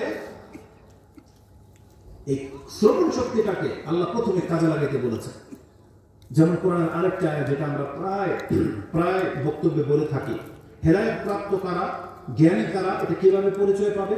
আল্লাহ সুবহানাহু ওয়া তাআলা বলেছেন একটা মূলনীতি, যেটা সূরা জুমার 39 নম্বর সূরার 17 এবং 18 নম্বর আয়াতটি দেখেন। আল্লাহ শুরুই করেছেন সুসংবাদ দিয়ে। আল্লাহ বলেছেন, ফাবাশশির ইবাদ, আমার বান্দাদেরকে সুসংবাদ দিয়ে দিন। তারা কারা? আল্লাযীনা ইসতামিউনাল কাওলা ফায়াত্তাবিউনা আহসানা উলাইকা আল্লাযীনা হাদাহুমুল্লাহ ওয়া উলাইকা হুম উলুল আলবাব। আল্লাহ সুবহানাহু ওয়া তাআলা বলেছেন, আমার বান্দাদেরকে সুসংবাদ দিয়ে দিন, তাদেরকে যারা কথা মনোযোগ সহকারে শোনে, আর শুনলেই মানবে না, ফায়াত্তাবিউনা আহসানা, কথা যদি উত্তম হয় তাহলে মেনে নেয়, মেনে চলে। এই গুণ যাদের, যারা কথা শুনে এবং ভালো কথা হলে মানে, আল্লাহ তাদেরকে আবার দুইটা সার্টিফাই করেছেন। আল্লাহ বলেছেন, উলাইকাল্লাযীনা হাদাহুমুল্লাহ, এরাই তো তারা যাদেরকে আল্লাহ হেদায়েত দান করে দিয়েছে। মানে হেদায়েত প্রাপ্তদের গুণ হলো তারা প্রথম কথা শুনবে, উলাইকা হুম উলুল আলবাব, আর এরাই হলো বিচক্ষণ, জ্ঞানী, এরাই হলো জ্ঞানে পরিপক্ক, ইন্টেলেকচুয়াল যাদেরকে বলা হয়, যারা হচ্ছে বুদ্ধিজীবী আমাদের ভাষায়, মানে জ্ঞানের একবারে উচ্চ শিখরে রয়েছে, এদেরকে আরবি ভাষায় উলুল আলবাব বলা হয়। আর প্রত্যেকটা মুসলিমকে আল্লাহ উলুল আলবাব বলেছে। এরা এত বিচক্ষণ যে আপনারা যারা, আমি তো বিস্ময় বোধ করি যে আল্লাহ আমাদেরকে এতটা সম্মান করেছেন। হয়তো আমরা গরিব, আমরা কালো, খাটো, গ্রামের জন্ম, পড়ালেখা নাই, সার্টিফিকেট নাই, কিন্তু আল্লাহ কি বলেছেন জানেন? প্রত্যেকটা মুসলিম যারা চাষি, চাষাবাদ করো, কর্মকার, লেবারগিরি করে খাও, তোমার নামটাও সিগনেচার করতে পারো না, কিন্তু তুমি যদি লা ইলাহা ইল্লাল্লাহ বলা ব্যক্তি, আল্লাহ বলেছেন তোমার মর্যাদা হলো তুমি হলা উলুল আলবাব, মানে জ্ঞানের বিচক্ষণ। যেই ব্যক্তি লা ইলাহা ইল্লাল্লাহ বলতে পারে সে হচ্ছে জ্ঞানের মধ্যে একবারে পরিপক্ক। কারণ কি জানেন? লা ইলাহা ইল্লাল্লাহ, আল্লাহ ছাড়া সত্য কোনো ইলাহা নাই, মানে আল্লাহ যে একজন আছেন, এটা একবারে সুউচ্চ মানের জ্ঞান ছাড়া এটা কেউ জানে না। কারণ আল্লাহ তো আছেন সাত আকাশের উপরে, আর বিজ্ঞানী এত বড় জ্ঞানী হয় নাই, এখন তো আকাশে খুঁজে পায় নাই। আর আপনি বিজ্ঞানীদের চাইতে কত জ্ঞানী যে ওই কত এক আকাশে খুঁজে পায় না। আর আপনি 7 আকাশের উপরে ভেদ করে ওখানে যে একজন ইলাহ আছেন, আপনি সেটা মেনে নিয়েছেন। কি মনে করেন? এটা আমি আমার মতন ব্যক্তি আমার মতো করে এক্সপ্লেন করলাম, বিদায় হয়তো আপনার অন্তরে পৌঁছাতে পারি নাই, কিন্তু কোরআনে আল্লাহ এই কথাটা উল্লেখ করেছে। কোরআনে সূরা আলে ইমরান 3 নম্বর সূরা 17-18 নম্বর আয়াতটা দেখেন। তাতে আল্লাহ সুবহানাহু ওয়া তাআলা বলেছেন, শাহিদাল্লাহু আন্নাহু লা ইলাহা ইল্লাহু ওয়াল মালাইকাতু ওয়া উলুল ইলমি কাইমান বিল কিসত। সুবহানাল্লাহ, আল্লাহ বলতেছেন, আল্লাহ নিজে বলতেছেন, আল্লাহ নিজে সাক্ষী দিচ্ছেন যে আল্লাহ ছাড়া সত্য কোনো ইলাহা নাই। ফেরেশতারা এই কথার সাক্ষী দেয়, আর জমিনের মধ্যে যারা জ্ঞানীদের মধ্যে শীর্ষ তারা এই কথার সাক্ষী দেয়। বুঝেন? শাহিদাল্লাহু আন্নাহু লা ইলাহা ইল্লাহু, মানে আল্লাহ নিজে সাক্ষী দিচ্ছেন আল্লাহ ছাড়া সত্য কোনো ইলাহা নাই। ওয়াল মালাইকাতু, আর ফেরেশতারা এটা সাক্ষী দেয়, কারণ ফেরেশতারা তো আকাশ দেখেছে, ফেরেশতারা তো 7 আকাশের খবরও জানে এবং আল্লাহর কাছাকাছি আছে। কিন্তু জ্ঞানী দুনিয়ার ব্যাপারে যখন আসছে, আল্লাহ বলেন যে মানুষ এই কথার সাক্ষী দেয়। আল্লাহ বলছেন, ওয়াল মালাইকাতু ওয়া উলুল ইলমি কাইমান বিল কিসত, যারা জ্ঞানের ক্ষেত্রে একবারে পরিপক্ক তারা এই কথার সাক্ষী দেয় যে আল্লাহ ছাড়া সত্য কোনো ইলাহা নাই। আর আপনার আমার হয়তো সার্টিফিকেট নাই, কিন্তু 7 আকাশের উপরে একজন ইলাহ আছেন, এই কথাটা আপনি আর আমি মেনে নিয়েছি, জেনে গেছি, বিশ্বাস করে নিয়েছি। আল্লাহ সুবহানাহু ওয়া তাআলা বললেন, এরা হলো এই পৃথিবীর জমিনের মধ্যে জ্ঞানে পরিপক্ক। এজন্য কোনো মুসলিম নিজেকে মূর্খ ভাববেন না, প্রত্যেকটা মুসলিম জ্ঞানী, কিন্তু তার এই জ্ঞানকে কাজে লাগাইতে হবে। এই জন্য আল্লাহ সুবহানাহু ওয়া তাআলা বলেছেন, কিয়ামতের মাঠে 5টা প্রশ্ন করা হবে। ওই 5টা প্রশ্নের জবাব না দিতে পারলে আপনি ভেলতে পারবেন না। বলা হয়েছে, লা তাযুলা কাদামা ইবনে আদম হাত্তা ইউসআল আন খামস। ইমাম তিরমিজি হাদিসটা কোট করেছেন যে কিয়ামতের মাঠে 5টা প্রশ্নের জবাব না দেওয়া পর্যন্ত কোনো ব্যক্তির পা হিলবে না। তার একটা হলো, ওমাযা আমিলা ফিমা আলামা, তুমি কি করেছো যে সম্পর্কে তোমার যতটুকু জ্ঞান ছিল, ওই সম্পর্কে তুমি কি করেছো। মানে যার যতটুকু জ্ঞান আছে ওই জ্ঞানের ভিত্তিতে তাকে প্রশ্ন করা হবে যে তোমার যতটুকু জ্ঞান ছিল ওই জ্ঞান অনুযায়ী তুমি আমল করেছো কি করো না, এটা প্রশ্ন করা হবে। এটার জবাব না দিতে পারলে কোনো ব্যক্তিকে আল্লাহ সুবহানাহু ওয়া তাআলা হাসরের মাঠ থেকে সরতে দিবেন না। তো বোঝা যাচ্ছে যে আমাদের মুসলিমরা প্রত্যেকেই জ্ঞানী, প্রত্যেকেই জ্ঞানী, কিন্তু এই জ্ঞানকে কাজে না লাগালে আমরা ধরা খেয়ে যাবো কবরে। হাসর মাঠের আগে ধরা খেয়ে যাবো কবরে। কারণ কবরে যখন আমাদেরকে প্রশ্ন করা হবে, যেই ব্যক্তি প্রশ্নের জবাব দিতে পারবে তার কথাটা আসছে কোরআনে, মানে তার কথাটা আসছে হাদিসে। এটা বিস্ময়কর একটা ব্যাপার। ইমাম আবু দাউদ সেই হাদিসটা কোট করেছেন, যেটা আপনি কিতাবে সুন্নাহ একেবারে শেষ পর্বে গিয়ে পেয়ে যাবেন। কবরের ভিতরে যে প্রশ্ন করা হবে সেখানে বলা হবে, মান রাব্বুক ওয়া মা দীনুক ওয়া মান হাযার রাজুল আল্লাযী বুইসা ফীকুম। এটা আপনারা জানেন। উত্তর কি দিবে? রাব্বি আল্লাহ, দীনি আল ইসলাম, হাযা রাসূলুল্লাহ। এখানে আশ্চর্যজনক কিছু নাই, কারণ এটা সবাই জানেন যে এটা উত্তর হবে। আর যে উত্তর দিতে পারবে না সে বলবে, হা হা লা আদরি, আমি জানি না। তো যে ব্যক্তিটা বলতে পারবে তাকে উল্টা ফেরেশতা জিজ্ঞেস করবে, ওমা ইদরি, তুমি এটা কি করে বলতে পারলা? কারণ ফেরেশতারা তো স্বাভাবিকভাবে আসবে না, আসবে খুব কালো ভয়ঙ্কর রূপ নিয়ে। আর আমাদের মতো ভদ্র ভাষায় বলবে না যে তোমার রব কে বলো, আমরা বাচ্চাদেরকে যেভাবে বলি এভাবে বলবে না। কবরের ভিতরে এসে এক তো অন্ধকার, আপনি একা, আর হঠাৎ করে যদি বলে মান রাব্বুক, ওর অবস্থা কমনি খারাপ হয়ে যাবে। বলবো আমার দীনুক, এইভাবে বলবে।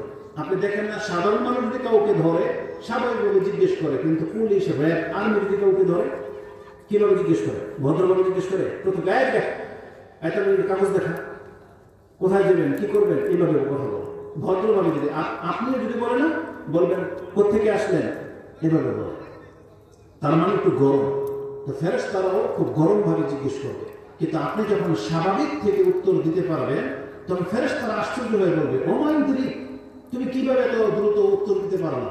তখন এই মুসলিম ব্যক্তির জবাব শোনে, সে বলবে, কারাআতু কিতাব আল্লাহ, আমি আল্লাহর কালাম পাঠ করেছি, ওয়া আমানতু বিহি, আমি এই কিতাবের প্রতি ঈমান এনেছিলাম, ওয়া সাদ্দাকতু, এবং এই কোরআন পড়ে যে দিক নির্দেশনা আমি পেয়েছি আমি সেটাকে সত্যায়ন করেছি। তার মানে ওইভাবে চলেছে। তার মানে বোঝা যাচ্ছে যে আল্লাহ কোনো কিছু ব্যক্ত করতে বয়ান করতে বাকি রাখেন না।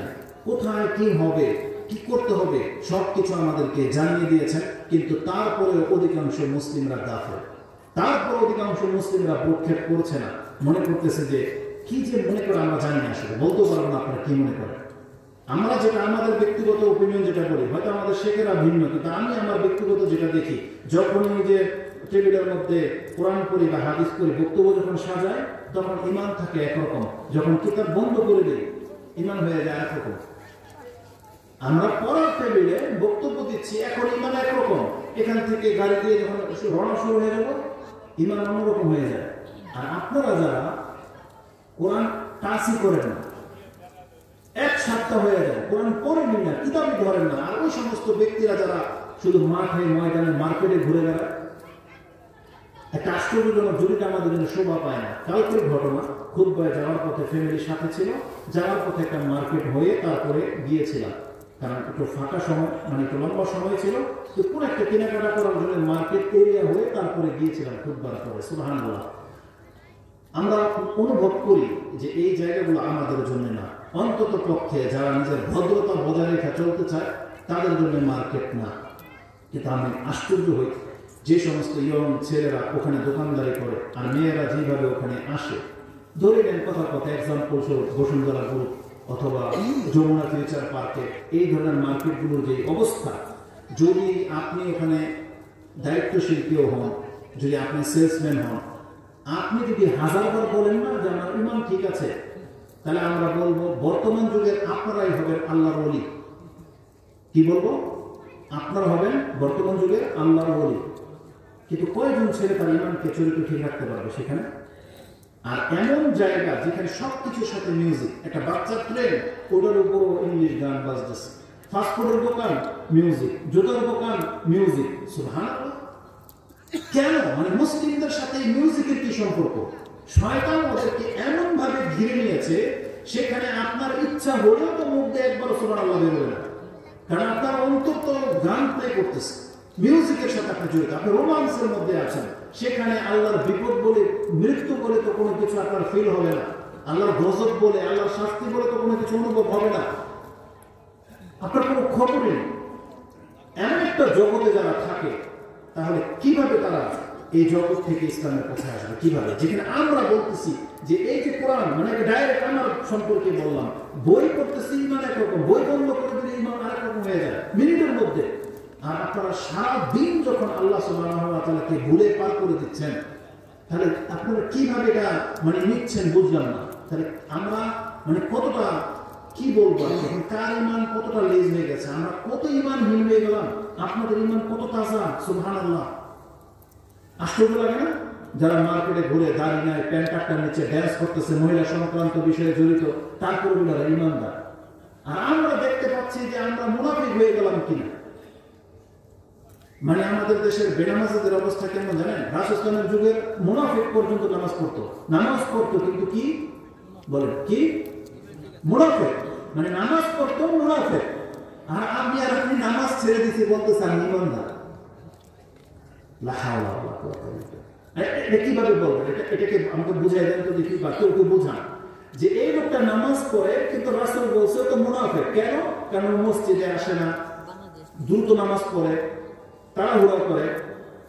আল্লাহ কোরআনে বলছেন মুনাফিকদের, ওয়ালা ইয়াযকুরুনাল্লাহা ইল্লা কালিলা, মুনাফিকরা আল্লাহকে খুব অল্প সময়ে স্মরণ করে। যেমন আল্লাহু আকবার, আলহামদুলিল্লাহ, আল্লাহু আকবার, মানে রাসূলকে তো দেখাইতে হবে নামাজ, তাই না? নাহলে তো কল্লা যাবে বা কুফরি ফুটো লেগে যাবে। এই জন্য ভয়ে মুনাফিকরা পর্যন্ত নামাজ পড়তো। কিন্তু এটা হচ্ছে রাসূল বলছে তিলকা সালাতুল মুনাফিকিন, এটা তো মুনাফিকদের নামাজ। যে নামাজে তাড়াহুড়া করে, যে ওই যে বসে আছে খেলার মাঠে ব্যস্ত, দোকান পোশাক নিয়ে ব্যস্ত, হঠাৎ করে মনে হলো আসর করতে হবে, সূর্য ডুবে যাচ্ছে, রাসূল বলতেছে দ্রুত ওযু করলো, মুরগির ঠোকরের মতো 4টা ঠোকর দিল, রাসূল বলছে তিলকা সালাতুল মুনাফিকিন, এটা তো মুনাফিকদের নামাজ। তাহলে এই ধরনের ব্যক্তি নামাজ যদি মুনাফিক হয়, তাহলে বেনামাজি কি? বেনামাজের হুকুম সম্পর্কে ডিকশনারিতে কিছু লেখাই হয়নি। ধরে নেন, মানে যারা অলসতায় নামাজ পড়ে, যারা নামাজে ঘাটতি করে, আল্লাহ বলেছেন ফাওয়াইলুল লিল মুসাল্লিন, এমন নামাজের জন্য দুর্ভোগ। আর যারা মুনাফিক নামাজ পড়ে, তাদেরকে তো মুনাফিক রাসূল বলেই দিয়েছে। তাহলে বেনামাজি সম্পর্কে কোরআনে হাদিসের মধ্যে কোনো চ্যাপ্টার রাখা নেই যে এটা বেনামাজি। যখন নামাজি মুনাফিক নামাজের হক আদায় না করলে এটা হচ্ছে মুনাফিকের লক্ষণ। গত খুতবায় একটা খুতবার বিষয় ছিল 5 ওয়াক্ত নামাজের গুরুত্ব সম্পর্কে। 5 ওয়াক্ত নামাজের গুরুত্ব সম্পর্কে আমি বোঝাতে চেয়েছি যে এই যে আমরা 5 ওয়াক্ত নামাজ পড়ি, আপনি এই নামাজটাকে কিভাবে নিয়েছেন।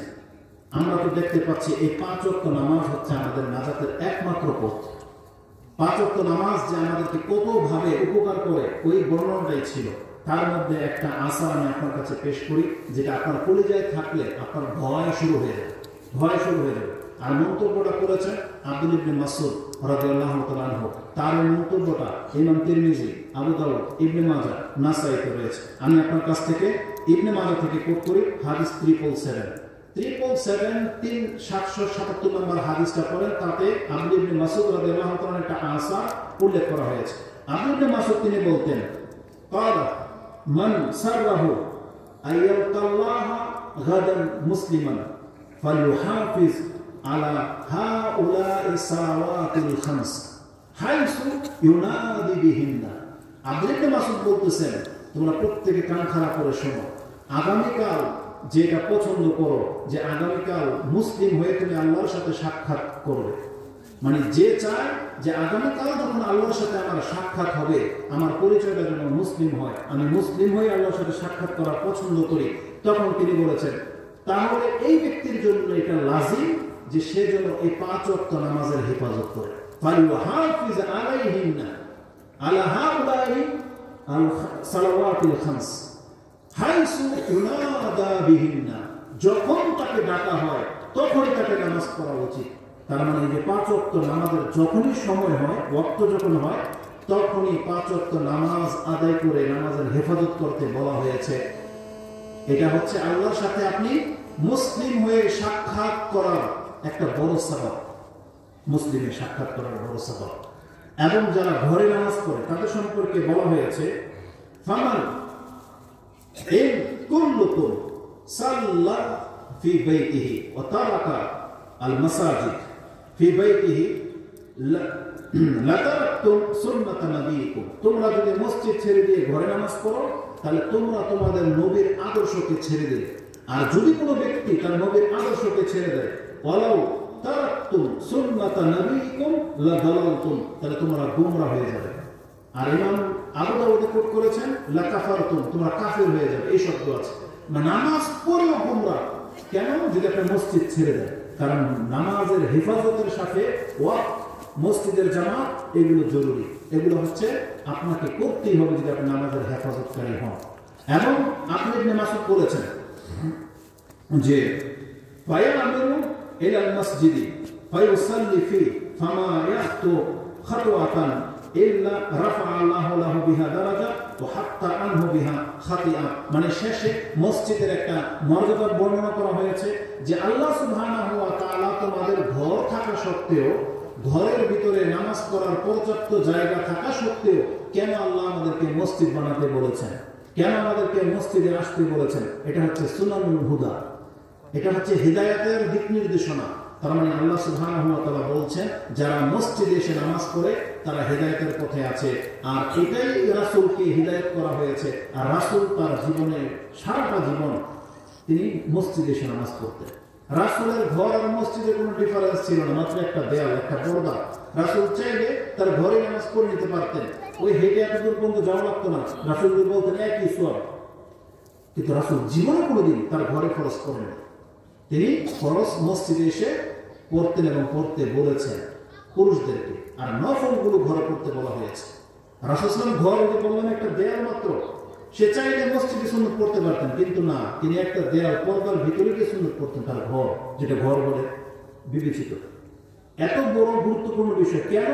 রাসূল বলেছেন যেই ব্যক্তি মসজিদের দিকে হেঁটে আসে, তার ঘর থেকে মসজিদে যত কদম সে ফেলেছে, প্রত্যেক কদমে তার একটা করে মর্যাদা উঁচু হয়, একটা করে পাপ মাফ হয়ে যায়। তার আল্লাহ সুবহানাহু ওয়া তাআলা এমনিতেই আমাদেরকে এইসব কাজগুলো করতে বলেন নাই। তার মানে মসজিদ আলাদাভাবে এবং দূরে বানাতে বলেছেন, আপনার ঘর থেকে যেন মসজিদটা দূরে হয়, যাতে করে আপনার কদমগুলো বেশি লাগে, আর যত কদম ফেলবেন তত গুনাহ তত মর্যাদা উঁচু হবে। কিন্তু আমরা আমাদের অন্তর থেকে এগুলো সব হারিয়ে গেছে। এখন আমরা এত বেশি গাফিল হয়ে গেছি, এখন মসজিদ তো দূরের কথা, আমরা তো নামাজ ছেড়ে দিয়ে বসে আছি। আজকে মুসলিমরা, অধিকাংশ মুসলিম 5 ওয়াক্ত নামাজ ছেড়ে দিয়ে বসে আছেন, অথচ জানেন এটার হুকুম কত মারাত্মক। যে ব্যক্তি নামাজ আদায় করেন না, কোরআন হাদিসের আমরা তার সম্পর্কে পাচ্ছি, প্রথম বললাম যে কোরআনে তার সম্পর্কে কোনো কিছু উল্লেখ করেন না, আর রাসূল সাল্লাল্লাহু আলাইহি ওয়াসাল্লাম তাকে কুফর অথবা শিরকের সাথে তুলনা করেছে। কুফর এবং শিরক। আজকের বক্তব্য যদি নামাজ সম্পর্কে না, তাহলে আমি আপনাকে 1 ঘন্টা এখানে লাগিয়ে দিতাম। আপনি শুধু কয়েকটা নাম্বার বলে দিয়ে আপনি করে নিন। ইমাম মুসলিম তার ইমানের অধ্যায় 153, 54, 55, এগুলো হচ্ছে নামাজ হচ্ছে শ্রেষ্ঠ ইবাদত, তার প্রমাণ। যেটা বলেই দিই, এটা মনে করবেন যে হুজুর শুধু নাম্বার বলে দিয়ে চলে গেল, কিন্তু বাস্তবে এটা আমার মেমোরিতে আছে। আব্দুল ইবনে মাসউদ, জাবির বিন আব্দুল্লাহ, আব্দুল ইবনে ওমর, তাদের থেকে হাদিসগুলো এইভাবে এসেছে। রাসূলকে প্রশ্ন করা হয়েছে, আইয়ুল আমালি আফদাল, আইয়ুল আমালি আহাব্বু ইলাল্লাহ, আইয়ুল আমালি আকরাবু ইলাল জান্নাহ। এটা হলো 153, 154, 155 তিনটা প্রশ্নের জবাবে রাসূল বলেছেন, as-সালাতু লিওয়াক্তিহা। আপনার বাবা আপনার দাদার কাছ থেকে, আর আপনি আপনার বাবার কাছ থেকে, মানে শুধু জন্মের সাথে সম্পর্ক থাকার কারণে আপনাকে ওয়ারিস বানিয়ে দেওয়া হয়েছে যে এই বাড়িটা আমি আমার বাপ-দাদার সূত্রে পেয়েছি। এটা ওয়ারিস, এটা আপনার নিজের হাতের কামাই না। আল্লাহ জান্নাতুল ফেরদৌস দেওয়ার ওয়াদা করেছেন, সেটা আপনার ইবাদতের ভিত্তিতে না, ওটা আপনাকে ওয়ারিস বানানো হবে বলা হয়েছে। তার মানে কি? তার মানে যখন কোনো ব্যক্তি নামাজ আদায় করে, এই নামাজ তাকে জান্নাতে নিয়ে যাবে, সেটা সাধারণ যে কোনো জান্নাত। কিন্তু যারা নামাজের হেফাজত করে, আল্লাহ বলেছেন আমি এই জান্নাতীদেরকে, সাধারণ জান্নাতীদেরকে জান্নাতুল ফেরদৌস গিফট হিসেবে দিয়ে দিব। আর কাদের থেকে জানেন? ওয়ারিস কাদের থেকে? দুনিয়ার ওয়ারিস না হয় আমরা আমাদের পিতামাতাদের থেকে পেলাম, কিন্তু জান্নাতের ফেরদৌস আমরা কার কাছ থেকে ওয়ারিস হিসেবে পাবো? এটা একটা চমৎকার ঘটনা রয়েছে। ইবনে মাজার সর্বশেষ হাদিস 4341, তাতে আছে রাসূল সাল্লাল্লাহু আলাইহি ওয়াসাল্লাম বলেছেন, মা মিনকুম মিন আহাদিন ইল্লা লাহু মানজিলান, মানজিলুন ফিল জান্নাহ ওয়া মানজিলুন ফিন নার। তোমাদের মধ্যে এমন কোন ব্যক্তি বাকি নাই যে ব্যক্তির ঠিকানা জান্নাতেও একটা আছে, জাহান্নামেও একটা আছে। মানে প্রত্যেক ব্যক্তির জন্য জান্নাতে একটা এরিয়া আল্লাহ ঠিক করে রেখেছেন, জাহান্নামে একটা এরিয়া ঠিক করে রেখেছেন। ফাইজা মাতা যখন মরে যায়, ফাদাখালান না, ওই যে ব্যক্তির জায়গাটা জান্নাতুল ফেরদৌসে ছিল, এই ব্যক্তি যদি ঈমান না এনে কুফরি অবস্থায় মরে আর যদি জাহান্নামে চলে যায়, তাহলে ওর যে জান্নাতুল ফেরদৌসের যে বাড়ি, জান্নাতুল ফেরদৌসের যে জায়গা, এটা আল্লাহ কি করবেন? ভেঙে দিবেন? নষ্ট করে দিবেন? না। আল্লাহ সুবহানাহু ওয়া তাআলা বলতেছেন, আমি এটা ওই নামাজ যারা হেফাজত করে করেছিল, ওই জান্নাতুল ফেরদৌস, এই কাফেরের বাড়িটা আমি এই জান্নাতীকে ওয়ারিস হিসেবে দিয়ে দিব। আপনি 4341 নম্বর হাদিসটা পড়েন, তাতে রয়েছে যে আল্লাহ বলেছেন আমি নামাজীদেরকে জান্নাতুল ফেরদৌস ওয়ারিস হিসেবে দিয়ে দিব। এই জন্য যদি জান্নাতুল ফেরদৌস ফ্রিতে যেতে চান, তাহলে আপনাকে নামাজকে হেফাজত করতে হবে। আর নামাজের হেফাজত কয়েকটা কন্ডিশনের সাথে, ওয়াক্ত হলে আপনাকে করতে হবে, চেষ্টা করবেন জামাতে পড়তে, বা ওযুটাকে সুন্দর করে পড়তে হবে এবং খুশু খুজুর সাথে। এটা হচ্ছে নামাজের হেফাজত করা। আর মা বোনরা কিভাবে হেফাজত করবে? যতদূর সম্ভব ওয়াক্তের মধ্যে তাদেরকে নামাজ পড়তে হবে। ওয়াক্তের মধ্যে পবিত্রতা অর্জন করে ওয়াক্তের মধ্যে তাকে আগে সালাত আদায় করতে হবে। ওয়াক্তের কাজা করতে পারবে না, তাদের জন্য মসজিদে আসা জরুরি না, তাদের জন্য জামাত জরুরি না। শুধু ওয়াক্ত মোতাবেক তারা পবিত্রতার সাথে যদি নামাজ আদায় করে নেয় খুশুখুজুর সাথে, তারা হয়ে যাবেন জান্নাতুল ফেরদৌসের উত্তরাধিকারী। কিন্তু আফসোস যে আমাদের মুসলিমদের 5 ওয়াক্ত নামাজ, যেটা আমাদের নাজাতের একমাত্র উপায়, এই সালাত আমরা ছেড়ে দিয়ে বসে আছি। আর এই ক্ষেত্রে আমাদের মা বোনরাও কম গাফেল না, তারা পুরুষদের চাইতেও বেশি গাফেল। অধিকাংশ মা বোন তারা বেনামাজি, অধিকাংশ মা বোন তারা বেপরদায় চলে। অথচ একজন মুসলিম মহিলা হিসেবে তার ন্যূনতম জ্ঞান থাকা দরকার ছিল যে কিসে আমার নাজাত রয়েছে। অন্তত পক্ষে এতটুকু জ্ঞান তার থাকা দরকার ছিল। বিশেষ করে একটা আগেই বলেছি, কবরে যদি প্রশ্নের উত্তর দিতে হয়, তাহলে পুরুষ মহিলা প্রত্যেককে কোরআন পড়া শিখতে হবে, কোরআন বুঝতে হবে, কোরআন মানতে হবে। না হলে আপনি কি কবর কিভাবে বলবেন? বলেন, এজন্য কি বলা হয়েছিল, সে উত্তর কি বলবে, কারাতু কিতাবাল্লাহ, আমি আল্লাহর কালাম পাঠ করেছিলাম। তাহলে আল্লাহর কালাম কি শুধু পুরুষরা পাঠ করবে, মহিলারা পাঠ করতে হবে না? তাহলে আমাদের মা বোনদেরকে কোরআন পড়া শিখতে হবে। আর আমি মনে করি যে সব অঞ্চলে যাদের বাড়ির কাছাকাছিতে এই রকমের মহিলা মাদ্রাসা, পুরুষদের মাদ্রাসা যাদের বাড়ির কাছাকাছিতে হয়ে গেছে, আপনি আল্লাহ শুকরিয়া আদায় করে শেষ করতে পারবেন না। কারণ আমরা বুঝি ভুক্তভোগী কি, আমাদের নিজের বাড়ি ফেলে রেখে ভাড়া আসতে হয়েছে শুধু বাচ্চাদেরকে শেখানোর জন্য। কারণ যেটা আমাদের সমাজে আহলে হাদিস মাদ্রাসা নাই বা ভালো কোনো প্রতিষ্ঠান নাই, এই জন্য আমাদেরকে ভাড়া থাকতে হচ্ছে। আর আপনাদের ঘরে দরজার সামনে মহিলা মাদ্রাসা, তাও আবার সালাফিয়া মাদ্রাসা, আর আপনি তার থেকে মুখ ফিরে থাকবেন মানে অসম্ভব ব্যাপার। এই জন্য এটাকে আপনাকে কদর করতে হবে, আপনাকে এটাকে আল্লাহর নিয়ামত হিসেবে নিতে হবে। যদি আল্লাহ সুবহানাহু ওয়া তাআলার অনুগ্রহ না থাকতো, আমি আশ্চর্য বোধ করি আহলে হাদিস সমাজের, যারা আহলে হাদিস সমাজ, কোরআন সুন্নাহর সমাজ, তারা এমন একটা মতবাদ জন্মসূত্রে পেয়ে গেছে, আর যে মতবাদটাকে গ্রহণ করলে অনেক সময় অনেককে মসজিদ থেকে ধাক্কা দিয়ে বের করে দেয়। আর আপনারা জন্মসূত্রে পেয়ে গেছেন, কিন্তু কোনো কদর নেই, নামাজি করেন না, আবার আহলে হাদিস, দাঁড়িয়ে নাই আহলে হাদিস, পর্দা করে না আহলে হাদিস। বিষয়টা একটু সহজ। এই জন্য আল্লাহ কি বলছে জানেন, আপনাদের কাছ থেকে ছিনিয়ে নিয়ে ওই যে বেদাতি হানাফি ঘরের পোলাপান্দা আমাদেরকে আল্লাহ হেদায়েত করে দিচ্ছেন।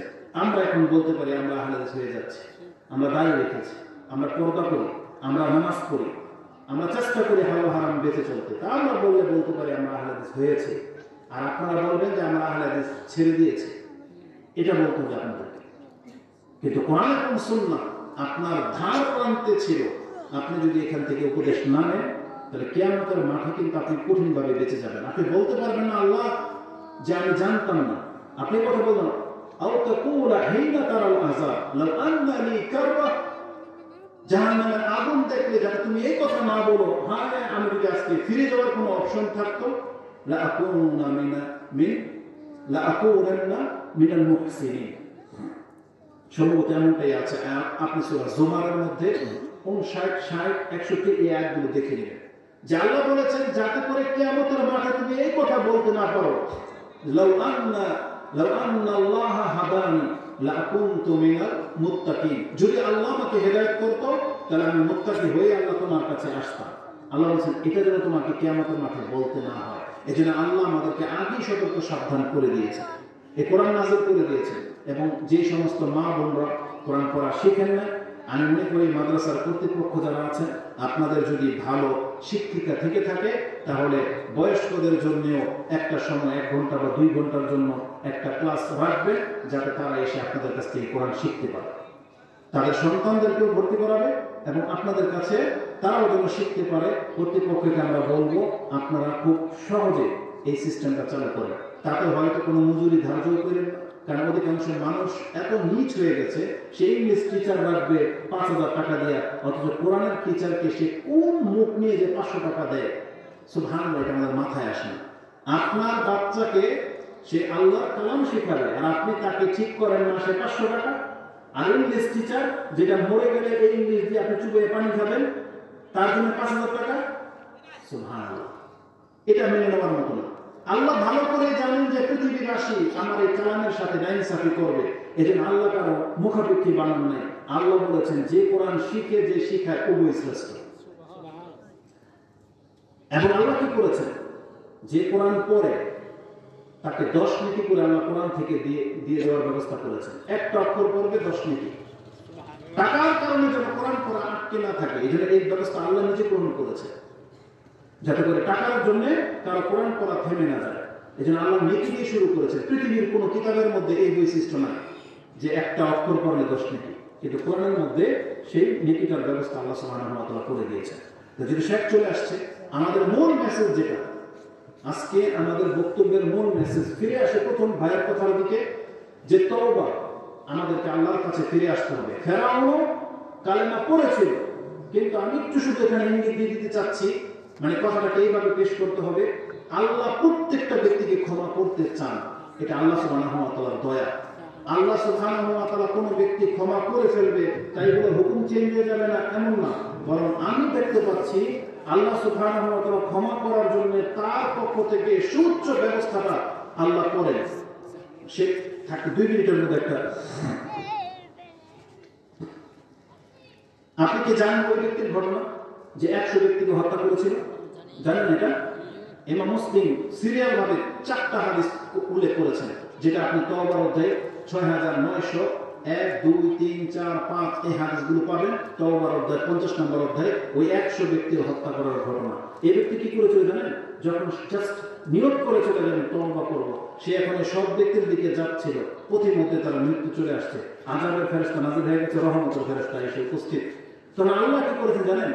এই ব্যক্তি তওবা করার সময় যেটা এগিয়ে পারছে না, ফেরেশতা চেপে ধরেছে, তখন তার সিনাটাকে একটু ধাক্কা দিয়ে দিয়েছিল ওই নেকির দিকে। তার মানে সে সর্বোচ্চটা দেখিয়ে দিয়েছে যে আমি যে তওবা করেছি, আল্লাহর পথে যে যাব, আমাকে যেতেই হবে। সে একটু ধাক্কা দিয়ে দিয়েছিল। আল্লাহর পক্ষ থেকে জমিনকে আদেশ করা হয়েছে যে তুমি কাছে চলে আসো, আযাবের ওই পাপের জমিনটাকে বলা হয়েছে তুমি তো দূর হয়ে যাও। আল্লাহর পক্ষ থেকে আদেশ করা হয়েছে। মেপে দেখা গেল তার রহমতের দিকে সে আধা হাত বেড়ে গেছে। আল্লাহ তাকে ক্ষমা করে দিয়েছেন। তার মানে আমি বোঝাতে চাচ্ছি, আল্লাহ আমাদেরকে ক্ষমা করতে চান একেবারে শেষ মুহূর্ত পর্যন্ত। ফেরাউনকে কেন ক্ষমা করা হয়নি? ওটা আল্লাহর ইচ্ছা ছিল না, ওটা ছিল ফেরাউন তার টাইম আপ করে ফেলেছে, টাইম পাস করে ফেলেছে। আর আল্লাহ সুবহানাহু ওয়া তাআলার নীতি হলো, যেই ব্যক্তি মালাকুল মউত দেখার আগে কালেমা পড়ে নেবে সেই ব্যক্তি জিতে যাওয়া ব্যক্তি হবে। কিন্তু যেই ব্যক্তি মালাকুল মউত দেখে নেওয়ার পরে একবার কেন ফেরাউনের মতো যদি 1000 বার লা ইলাহা ইল্লাল্লাহ বলার সময় পায়, তার কাছ থেকে আল্লাহ কোনদিন এই লা ইলাহা ইল্লাল্লাহ গ্রহণ করবে না। এটার জবাব আল্লাহ সুবহানাহু ওয়া তাআলা কোরআনে সূরা আনআম 6 নম্বর সূরা 118 নম্বর আয়াতে বলে দিয়েছেন। আল্লাহ বলেন, হাল ইয়ানজুরুনা ইল্লা আন তা'তিয়াহুমুল মালাইকা আও ইয়াতিয়া রাব্বুকা আও ইয়াতিয়া বা'দু আয়াতি রাব্বিক ইয়াওমা ইয়াতি বা'দু আয়াতি রাব্বিক লা ইয়ানফা'ু নাফসান ঈমানুহা লাম তাকুন আমানাত মিন ক্বাবল আও কাসাবাত ফি ঈমানিহা খায়রা। আল্লাহ বলেছেন, আল্লাহর নিদর্শন যখন চলে আসবে, কোন ব্যক্তির ঈমান কাজে আসবে না। আর যারা ঈমান নিয়ে বসে আছেন, আপনি যদি আল্লাহকে বলেন আল্লাহ একটু ছেড়ে দেন, লাউলা আখারতানি ইলা আজালিন কারীব লা আসাদতাকু ওয়া আকুম মিনাস সালিহিন, আল্লাহ এখন আর কাজ হবে। এজন্য মালাকুল মউত আমাদের সামনে আসার আগে আমাদের মুসলিমদেরকে শুধরাতে হবে। আল্লাহ তুমি আমাকে এবং আমাদের মুসলিম ভাইদেরকে তওবা করে তোমার রাস্তা ধরে নেওয়ার তৌফিক দান করো। আল্লাহ আমাদের মা বোনদেরকে ক্ষমা করো। আল্লাহ আমাদের অতীতের পাপগুলোকে আল্লাহ তুমি ক্ষমা করো। আল্লাহ আমাদের যুবকদেরকে আল্লাহ ইসলাহ করো এবং আমাদেরকে 5 ওয়াক্ত নামাজি হয়ে তোমার সাথে সাক্ষাৎ করার তৌফিক দান করো। বাংলার জমিনে তাওহীদটাকে প্রতিষ্ঠিত করার যে সুযোগ রয়েছে, আল্লাহ আমাদেরকে সেই সুযোগ গ্রহণ করার তৌফিক দান করো এবং আমাদেরকে শক্তিশালী করো। আল্লাহ আমাদের নির্বুদ্ধের কারণে আল্লাহ তুমি আমাদেরকে লাঞ্ছিত করে দিও না। আমাদের আলেমরা যথেষ্ট চেষ্টা করতেছে আল্লাহ, যাতে করে তারা যদি দাওয়াত বুঝতো, তাহলে বাংলার জমিনে তাওহীদ প্রতিষ্ঠিত হয়ে যেত। আল্লাহ আমাদেরকে তুমি হেদায়েত দান করো। আমিন ইয়া রাব্বাল আলামিন। সুবহানাকাল্লাহুম্মা রাব্বানা বিহামদিকা আশহাদু আল্লা ইলাহা ইল্লা আনতা আস্তাগফিরুকা ওয়া আতুবু ইলাইক। আসসালামু আলাইকুম ওয়া রাহমাতুল্লাহি ওয়া বারাকাতুহু।